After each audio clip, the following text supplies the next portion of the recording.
সৃষ্টিকর্তা আমেরিকাকে যেন অপরূপ রূপে সাজিয়েছেন। এর মধ্যে এখানকার প্রতিটি সরকার সেই শুরু থেকে অসাধারণ স্থাপত্য দিয়ে আরও দৃষ্টিনন্দন করেছেন দেশটিকে।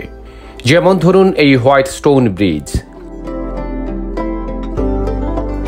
নিউ ইয়র্ক সিটির White Stone Bridge Francis Lewis Park থেকে আমরা দেখছি এখন। এটি 1939 সালে নির্মাণ করা হয়। ইস্ট রিভারের ওপর নির্মিত ব্রিজটি দেখতে খুবই চমৎকার। নিউ ইয়র্ক সিটির কুইন্স ও ব্রঙ্কসের মধ্যে যাতায়াতের অন্যতম মাধ্যম এই হোয়াইট স্টোন ব্রিজ। ব্রিজে পথচারীদের হাঁটার সুযোগ নেই, তবে গাড়ি দিয়ে গেলে এই ব্রিজ থেকে ম্যানহাটন এবং দূরের কিছু চমৎকার ভিউ পাবেন। বড় লোকের বেটি লো, লম্বা লম্বা চুল, এমন মাথায় বেঁধে দেব লাল গাঁদা ফুল।